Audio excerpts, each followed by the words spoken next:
How you doing, man? Doing well. Good to see you, man. Excited to chat LinkedIn.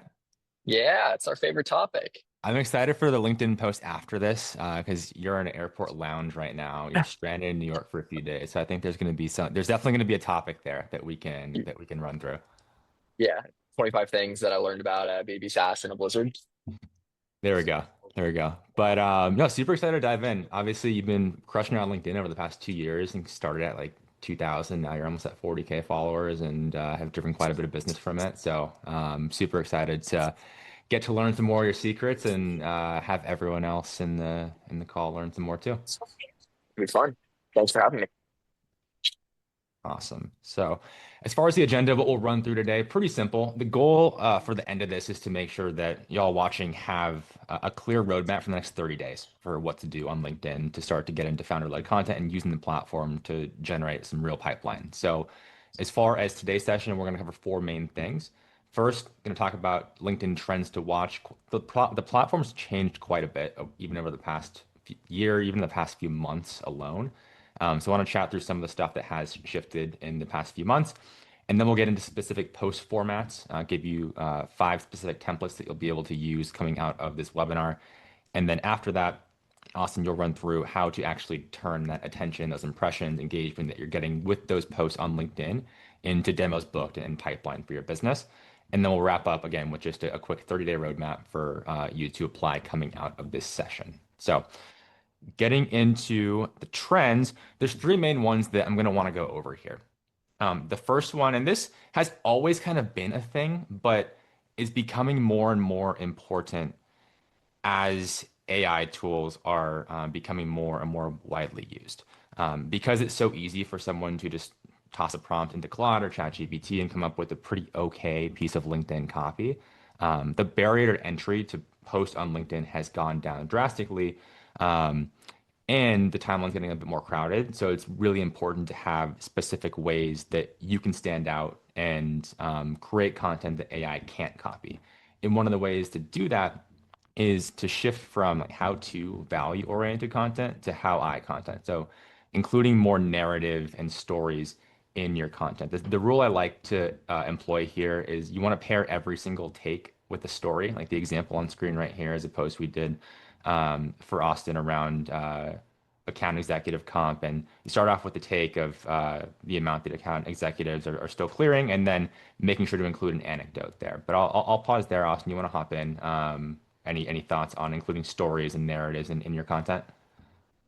I think it's just super, super important more broadly to tell a sort of unique story. And the way that I like to frame this is like it's a little bit of like how do you create the Love Island equivalent of whatever is happening within your company. It's like people actually want to hear the stories, they want to know the people, they want to know the personalities and things like that. And try to make sure that everything I post is one to one in the sense of it's not only something that I find interesting and it's actually happened to me or what I've seen, it's also something that can't be told by somebody else, right? It's from my own unique perspective and I would find interesting. So, anyways, it's sort of how I think about it.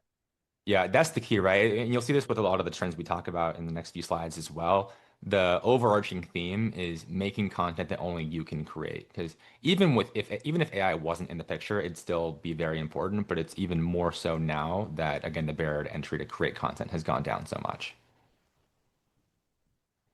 And related to trend number one, the second trend is personality as a moat. One of the consequences of AI generated content is that it all kind of sounds the same and all sounds very sterile. Even before the prominence of these tools, a lot of times when execs post on LinkedIn, it goes through 17 rounds of approvals. There's five different people who need their input on the content. And then even the exec or founder themselves might be a bit hesitant about sharing their real opinions on the timeline. So it typically results in very sterile, generic content, which might have been good enough a year ago, 2 years ago. Now it's just not going to cut it.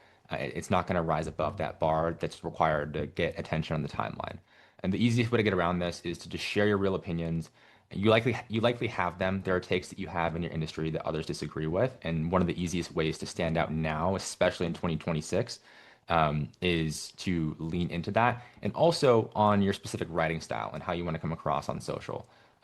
Making sure your writing and your content comes across as human is really important nowadays.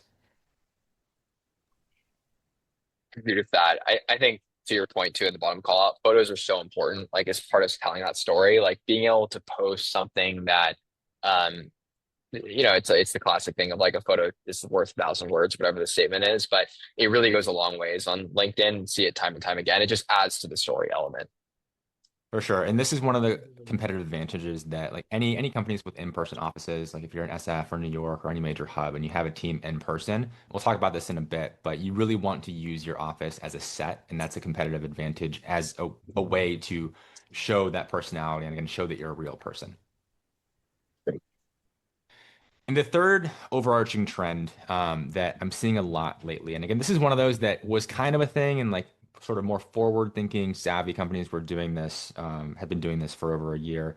But especially now, I'm getting a lot more interest and seeing a lot more companies use multiple accounts. So not just one founder, but multiple co-founders, and even beyond the founders themselves, leadership or even mid-level and junior employees starting to get more active on LinkedIn. The reason why this is so important is LinkedIn's relatively volume constrained. You can really only post once a day, maybe twice.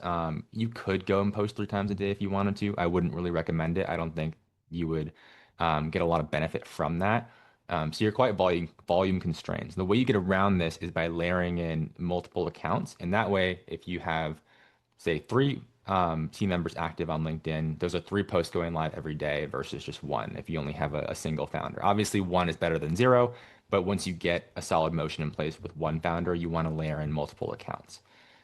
Another sub benefit here is that it allows you to hit certain subsections of your ICP. So one really common way I see this play out is oftentimes there'll be one founder who's more oriented on the business side of things and one who's more technical. So the split in like topic selection here often will look like the business oriented founder talking more about company growth and more customer related topics. And then the more technical founder will either speak more to the product and that side of things, or one common thing that I see is if they're trying to recruit engineers, that's a way that we'll use that account as well. Um, but Austin, how have you seen this kind of play out with your team? Yeah, I think it's a great call out.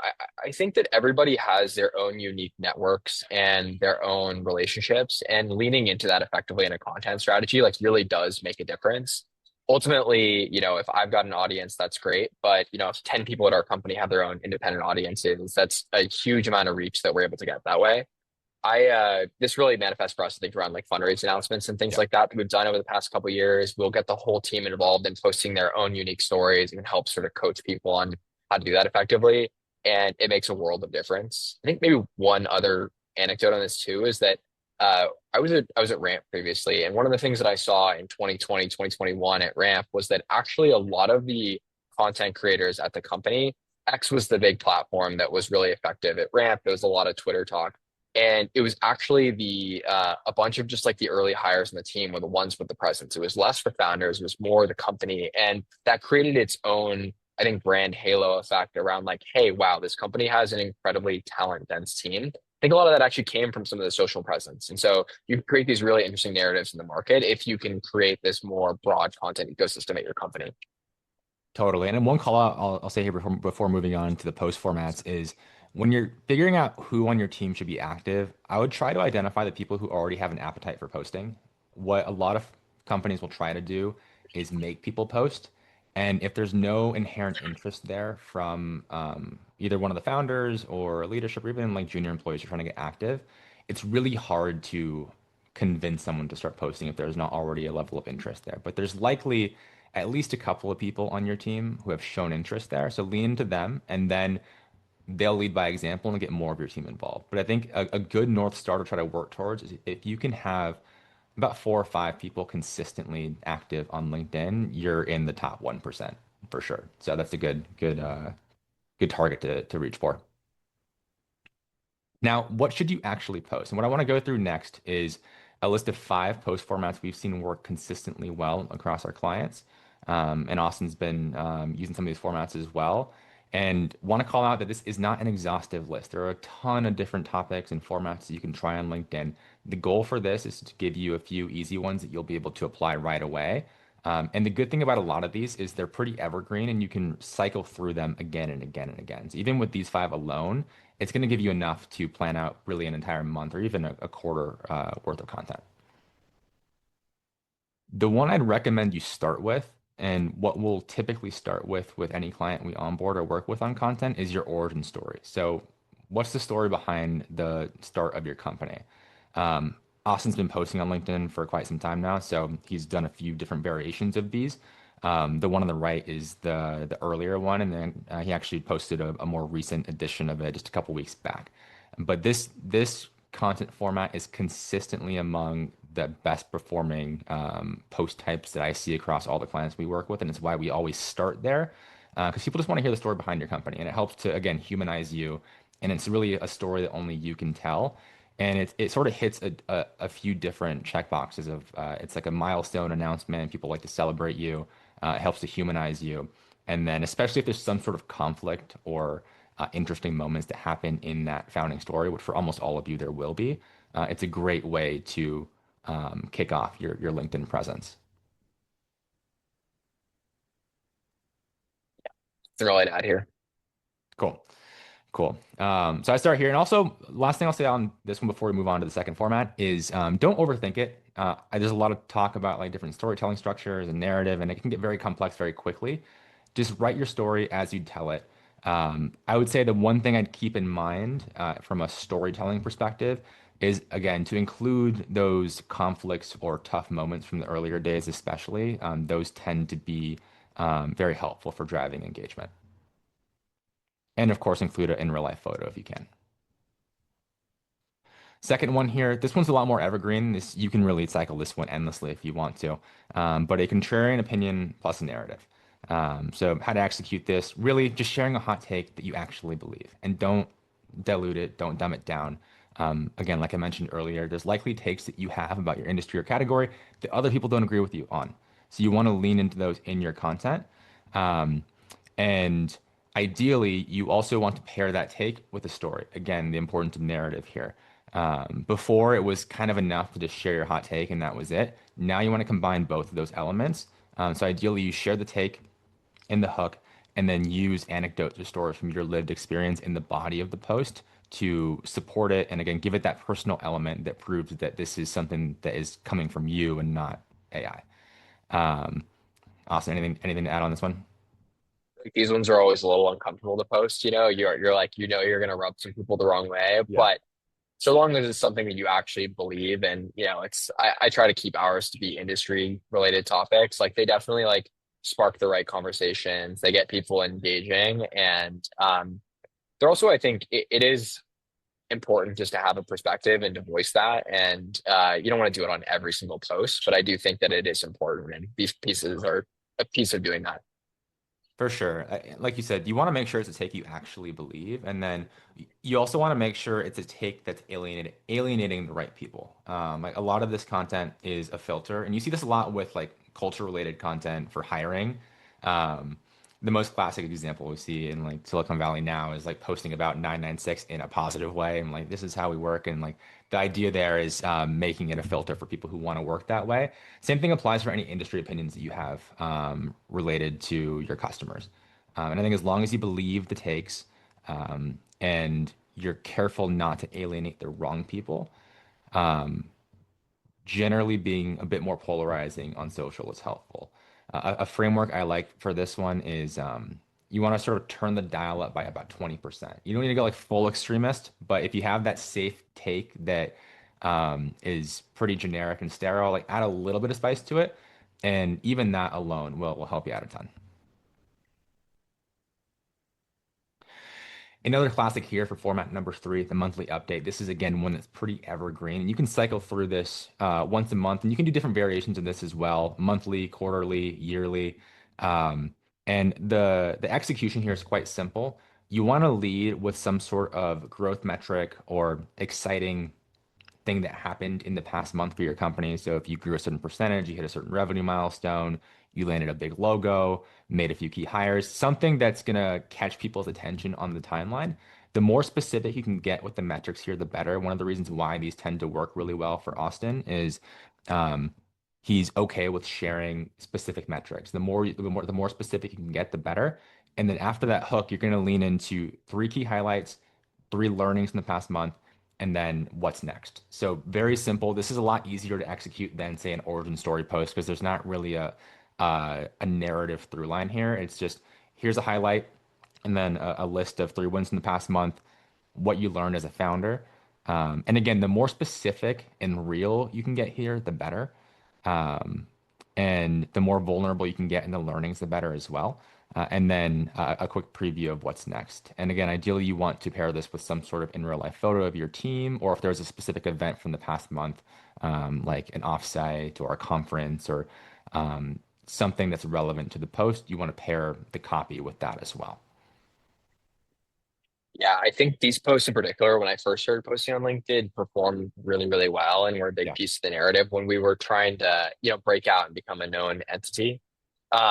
I do think to follow your point, like having specific numbers and like actually sharing interesting nuggets is so much more powerful. It's just something I talk a lot about internally, but there's something about just like numerical things that sticks in someone's brain more and feels more real. And so we try to, we honestly err on the side of oversharing quite a bit. Like you can piece together a lot of what's happening at Unify based off of like the public things that we post. But we found time and time again that, especially at our stage of the business, like having those things out in the ecosystem, it's just like we're here to generate momentum month over month. And we'd rather use that as part of the story and what's happening about getting people excited. So it has been an important thing for us. Yeah. You mentioned a few times in your content and in previous things you posted that this has sort of helped you guys um, almost appear bigger than you are, especially in the earlier days, like sort of do that. Yeah, totally. We there was just a stark difference between basically I think it was April of Yeah. 2024. I started posting 5 times a week on LinkedIn. And there was just a completely different perspective that we had from the market before and after that moment where, it's a familiarity thing. I think that there's like some saying of like someone's got to see your brand 9 times before they actually remember it and it sticks in their head. And we we had a kind of a funny anecdote. I have a friend who was flying back from a conference. He was sitting next to somebody random. I looked at the person's phone, and my like LinkedIn post was on his screen. And like that was just like an example, I think, of just like the brand awareness that we're building kind of in the Yeah. background, right? If people understand the Unify name, and these posts were a big piece of the story, and how you can sort of be, interesting even when you have a smaller company, right? You're sort of starting to break out. So big piece of the early days for us. Totally, totally. And then these last two post formats, I'm going to blast through because we're a little short on time. But team highlight, super easy win. The execution here is incredibly simple. Pick a team member to shout out and share a specific anecdote or story. Again, the more specific you can get with numbers and metrics here, the better. This works really well for Austin because a lot of the team highlights are going to be AEs or salespeople. And that sort of ties into their ICP very well. So there's a lot of overlap there. But even if there isn't a direct connection between a lot of those highlights and your customer, um, it's still worth doing because people love to celebrate other people on LinkedIn. And you want to lean into this in your content. And the more you can do this, the better. And uh, it's just a super easy, low lift content format that you can employ. And again, if you're going to do this, if you have a picture with that teammate, include the picture. Easy way to make sure the content does well. And then this last one is great if you can execute it consistently. This IRL stunt, especially now with AI lowering the barrier to entry for content. The more you can do stuff IRL and translate that to social, the better. So Austin's done this a few times. The most recent was in the Super Bowl leading up to it. Y'all got those signs in the background of First Take, which is great. And then a few months back at Dreamforce with that in real life stuff. And the funny thing about the Dreamforce one was that I think the social post actually ended up driving more demos booked than the stunt itself by quite a bit, right? Yeah, exactly. Exactly. It's like these fun things, like sometimes they work in person and that's great. Like we definitely have cases of that, but sometimes they Yeah. don't. But it's just like being outside the box, doing something a little bit different is always fun. And the cool thing about these two too is these are actually organically our team coming up with these ideas. Like Super Bowl post with our growth team and a couple guys in the sales team. Varun and Owen literally came up with this idea on the Dreamforce side. So Nice. it's cool to be able to show off some of those Yeah. organic things internally too. Yeah, the more cool stuff you can do IRL. I think like the sort of step down version of this is if you're at a conference, like do a conference highlight post. If you have a billboard go up in SF, take a picture of the billboard, post it. If you have one of those like NASDAQ billboards in New York where they highlight your company, like make sure you post a picture of that. All those in real life activations you're going to get a lot more mileage out of them on social. So you want to make sure you take advantage of those. And then as you get more sophisticated, you can actually plan these on like a monthly or quarterly cadence, whatever you can do. And other easy wins, case studies, no brainer. Sharing company milestones, fundraising, employee anniversaries, stuff like that. And then also personal milestones and like life things, like this picture of Austin from his safari honeymoon. I think you also posted a picture from your wedding that had like 1,000 engagements. Like, of course, you don't want to over-index on those elements in your content strategy, but when you have easy wins like this, you kind of want to take them. So these are just a few other examples of content that you can put out there. I agree. I think it's to some degree too, it just like humanizes you. It's Yeah. like, of course, I do love B2B software. I spend a lot of time thinking about the world of Unify and things like that. But at the same time, like I'll also acknowledge like people want to know like the human behind that, right? And Yeah. being able to share some of those moments, I think does go a long way to just building some of that connection. Totally. I think the more you can humanize yourself, the better. I mean, this bookshelf back here, I've gotten a ton of comments about it. Even on sales calls, like it just derails the entire call into like talking about science fiction and fantasy. And like it just helps build rapport with the people who see your content. So it can feel fluffy and kind of nerve-wracking to post, kind of like the hot takes earlier that we talked about. But if you can get over that initial discomfort, like sharing more of your personal life does help a lot on LinkedIn. And then, as far as the anatomy of a winning post, wanted to share this post breakdown here. Um, I think the main takeaway for this slide is just looking at how much goes into a winning post, right? Like each line is very intentional. And you'll be able to look back at this deck as well to reference the different levers here. But the main thing I want to highlight before we get into starting to use that or turn that attention into pipeline is just how intentional each line of every single post is, especially in that hook. You can see there's like not a word in that hook that wasn't written with intention. So it's really important that you're being intentional about the stuff that you're writing on LinkedIn. And then if all of this is very overwhelming so far, good news, it doesn't have to be that complicated. And what I want to share now is sort of the 80/20 of LinkedIn posting principles. And there's really three main things. One, funnel your focus to the hook. You want to use 2 to 4 like hook levers in those first 1 to 3 lines. So things like specific numbers, negativity bias, storytelling, stuff like that. Like we talked about several times, lead with your lived experience, generic tips just get ignored at this point. Pair every take with a story. And then, like I mentioned earlier as well, turn the dial up 20%. Don't share generic, safe, sterile takes. You don't got to go full, like super polarizing, but just turn it up a little bit. And then here's another one with some quick rules here.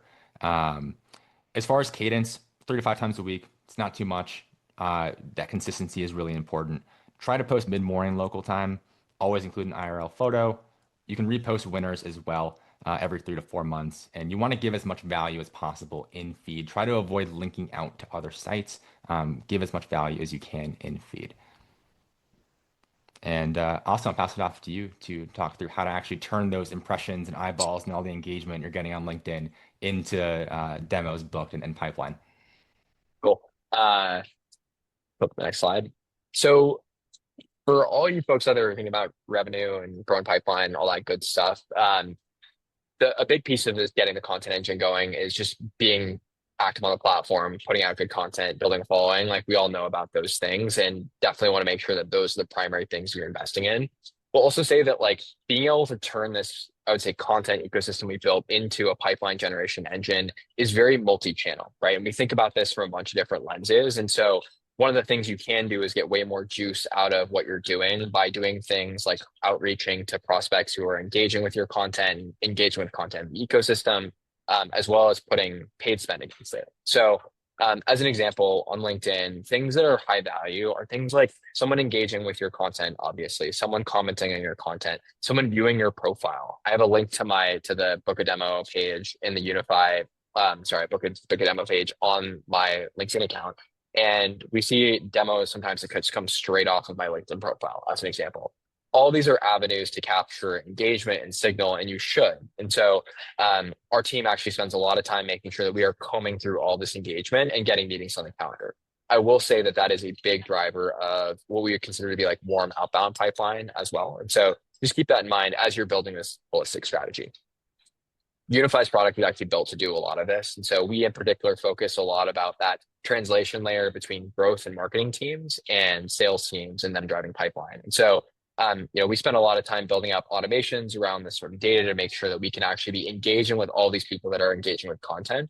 We find not only that these people convert better at the early funnel in terms of like you reach out to somebody who has seen my LinkedIn profile or whatever it might be, they're much more likely to set a meeting. But beyond that as well, they're also more likely to turn into real valuable customers because they're thinking about your ecosystem. Their brain space is in what you sell. And those people are just generally the audience that you want to be spending time with and around. And so we've invested a ton of time and energy internally to making sure that we are covering our ground, not only in terms of creating content, but also in terms of turning that into a broader ecosystem. Go to the next slide, maybe. Um, as part of this, you want to make sure that anything you do this world is really catered and really personalized. The way that we think about this internally is that we make sure that for when we're doing any sort of outreach, we're personalizing it to the max. So based off of content pieces that we're seeing, every message should feel one-to-one. Part of that is making sure that we're using the buyer personas that someone fits into. So the way that we would talk to somebody who's on the marketing team versus the founder versus the BDR leader is very different. And we just make sure that that is something that is part of our strategy by default. It's super important to make sure that you're getting to this level of granularity. Awesome. So now with all this, how do you actually take what we talked about and action it over the next 30 days? So over the next 30 days, what I want to highlight and really emphasize here is it does not have to be that complicated. You see a lot of posts on LinkedIn right now about these crazy workflows and all these crazy content systems. A lot of it just comes down to being consistent and posting 3 to 5 times a week. If you're going from nothing, I'd recommend starting at 3 times per week. Your first post, if you have never posted before, or if you've taken a break and you're getting back into it, make your origin story post. It doesn't have to be perfectly written. Again, like we talked about earlier, biggest thing is to have some sort of conflict or tension there. But have that origin story post. Next post should probably be a monthly update. We're at the end of the month for February, so it's a great time to use that monthly update template. Um, and then last thing on the posting itself is I would recommend writing your own content first before leveraging AI or getting someone else to write your content. I see this a lot with the clients that we work with at Compound. Our best client relationships are the ones where the founder has given a shot at writing their own content. They have an understanding of their tone and writing style, and then they're trying to amplify it. If you try to outsource it or leverage AI from day one, it's going to come across as that generic content we talked about earlier. Now, in addition to the content, you want to send 20 outbound connection requests to your ICP accounts per day. Blank, no note, super easy, should take you like 5 minutes. And then, like Austin was telling us towards the end here, you also want to conduct outreach to ICP prospects who are engaging with your content. It's a pretty good signal that they could be interested in your product. So that's pretty much it as far as the 30-day roadmap here. Again, it's quite simple. There's a lot you can get a lot more complex, but to start, the biggest thing is just developing that consistency. Awesome. So I think we got a few questions in the chat. Let me see. I think the first one that's worth addressing is for folks who aren't founders, what type of content would you recommend for IC or manager contributors at a company? Yeah. A lot of the advice would be quite similar, actually. It should come from lived experience and your experience in that role. I think it'll vary a bit depending on if that IC is also in the company's ICP. So, like, if I'm a marketing manager at a company selling into marketing managers, that might be a bit easier than if I'm a marketing manager at a company selling debt tools. So there is something to consider there, but I would mostly lean on your lived experience and follow a lot of the same formats. You could even use the origin story post. You could definitely use the contrarian opinion or narrative post. You can use the um, the monthly update. You can use a lot of these formats. I would say a lot of it doesn't really change all that much. I would also plus one that it's super valuable and you can still do it. I think is a Yeah, little bit of like oh, I'm not a founder, I can't quite lean into this style. I found that that historically hasn't been true. Like some of the best content posters on our team are not founders. They just have interesting things to say and interesting angles. And so definitely feel like the opportunity is there. totally, totally. I mean, fun anecdote there is like I think before I got on this webinar, one of my content leads got an inbound lead from LinkedIn from their content and booked a sales call through it, and I didn't touch it. So like it's very valuable for ICs and junior team members to be posting. Yeah, 100%. I know we're just a minute over. Maybe we'll answer one or two more and then wrap Cool. the session. Also, maybe this one's for you. Thoughts on LinkedIn campaigns and outreach being worth it and how it compares to outbound in terms of cost per meeting and really investing there for campaigns. Yeah, I think the world of content is sort of asymmetric upside in the sense that like if you're good at it, like it's gonna be by far the best returning thing that you can do. It's going to be like a order of magnitude of tens plus demos booked per month, and it's going to take not that much time. And so I would say that generally it can be more effective. I will say that is a little bit of like more of a standout case, and that's been our own lived experience at Unify.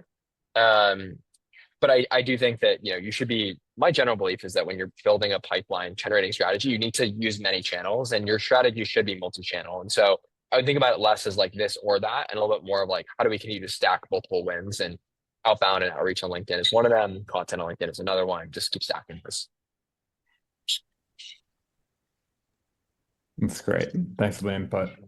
Last thing, what are your thoughts on recycling content? How long before you can go back to a previously used topic and how much I love this variation one. in the narrative is necessary? Founders are way too scared to do this. It's such an easy win. If you have a winner, one, if you have a winning hook format or style, like one example that I've seen work well for Austin is like you'll notice a lot of commentary on compensation for salespeople in the hooks. Have found that to work really well in the hooks for getting attention, and it just continues to work. A while back when those lead magnet posts were really hitting, there was a certain hook format we'd use for that too. And it's like you want to run those things into the ground. And there's really no reason not to. A lot of founders overestimate how much people are actually paying attention to their content, so they get nervous about repeating themselves. Even beyond that too, you can just straight up copy paste old content that did well. I do this all the time, especially when I'm busy and I don't have time to write my own stuff. I go back probably 6 months, see if there's something that did well back then, and then just copy paste it, maybe tweak it a little bit. But one of the cool things about building this content engine is once you're like 3 months in, you could really like never write a new post again and probably be okay. I wouldn't recommend that, but like if you're in like a desperate situation, you gotta repurpose stuff, like you can totally do that. And I think a lot of founders are way too nervous about this for no reason. It's a good push. Love that. Last one Cool. here. Um, what's some of the more effective ways to speak to your ICP and targeting hooks that you might lead with? This is a tested thing. It's sort of like finding product market fit. You gotta like you're gonna try things that are gonna work. You're gonna try things that aren't gonna work. I think the point is that your hook needs to be very pointed at your ICP, and you need to be thinking about who you're talking to, and everything the thing that's going to get them to unfurl a post needs to be, a sentence or two max, and needs to be very concise. Sort of how I think about it. Totally. And I think even beyond the hook, it's just the topic selection of the post. Like, is the post itself something that this person would care about? It's a kind of simplistic answer, but a lot of it comes down to just the topics that you're writing about. Awesome. Well, really appreciate you guys taking the time. If you do have more questions, you can grab time with Tommy here. I'm sure Austin is welcome to meet as well, but really appreciate you guys taking the time here and hope everyone enjoyed the session.